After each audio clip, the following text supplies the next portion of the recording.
Dios te bendiga, qué bueno es estar nuevamente con todos ustedes y poder conocernos cada día y poder llegar a tu casa, allí donde vos te encontrás. A lo mejor estás acostado, trabajando, o estás allí pensando cómo resolver todos tus problemas. Y a lo mejor decís, quiero hacer un negocio, quiero hacer esto, quiero hacer lo otro, está tan difícil, vienen las elecciones, qué va a pasar, qué no va a pasar. Pero hay un texto que dice allí en Ezequiel 47 que habla de las aguas salutíferas. Pero más que las aguas salutíferas, yo quiero decirte cómo era el proceso de Dios para que poder llegar al milagro que estaban esperando, para que las aguas comiencen a ser de medicina para las personas y las hojas también. ¿Qué pasó? Dice la palabra de Dios que vino el Señor y le habló a Ezequiel que la bendición estaba saliendo del templo, las aguas de sanidades. Pero dice que él empezó a darle un nivel de crecimiento. Dice que le había dado hasta que llegaba el agua hasta el tobillo, y luego llegaba el agua hasta la rodilla, luego llegaba el agua hasta el lomo, y luego dice que no podía pasar si no era a nado, a nada.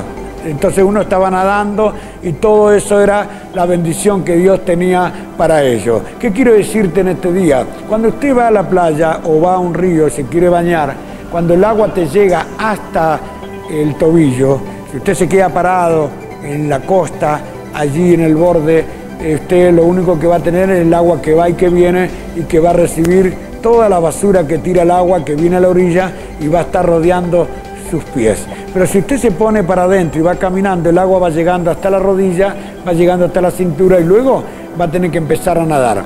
Esos son los pasos de fe que usted necesita para hacer grandes cosas. Es meterse adentro, es meterse en las cosas del Espíritu y empezar a nadar y empezar a ver. Porque cuando empezó a nadar, el Señor le dijo, ¿ahora qué ves? Dijo, veo un montón de árboles llenos de fruta, porque cuando nadamos y estamos en lo sobrenatural es donde vemos las bendiciones de Dios.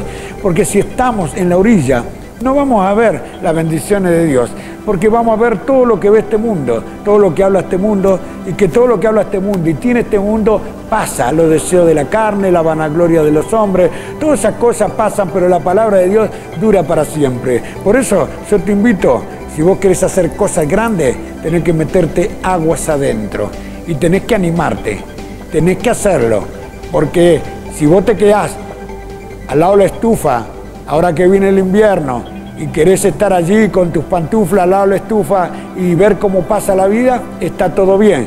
Pero si querés subirte al avión de Dios, tenés que correr riesgo. Y para correr riesgo, tenés que tener fe. Y yo lo que te invito es que mejor que mueras haciendo algo para Dios y no dado para el diablo. Por eso, metete a hacer lo que Dios te dijo que hagas, no le tengas miedo, el Señor está con vos, Él está en la barca, Él está adelante, Él está atrás, Él te acompaña en cada paso que das, pero vos te tenés que entregar a Él. Te tenés que entregar a un Cristo vivo que resucitó al tercer día, que se fue y nos dejó el Espíritu Santo para que nos guíe a toda verdad. El Espíritu Santo quiere guiarte a vos también. Él quiere bendecirte. Dice, recibiréis poder cuando venga sobre vosotros el Espíritu Santo y me seréis testigo, acá y en toda la tierra. El Espíritu Santo en vos tiene el poder. El poder. No es el poder que dan los hombres, ni el poder que da la fama, ni el poder que da la riqueza. Ese es el poder del Espíritu Santo. Así que repetí conmigo, Señor Jesús, en este día yo te recibo en mi corazón como único Salvador de mi vida y te doy gracias por la vida eterna, por acordarte de mí, por buscarme, y a partir de ahora, Señor, mi cuerpo, mi alma, mi mente y mi espíritu solo te pertenecen a ti. Gracias, Señor, por estar conmigo. Amén.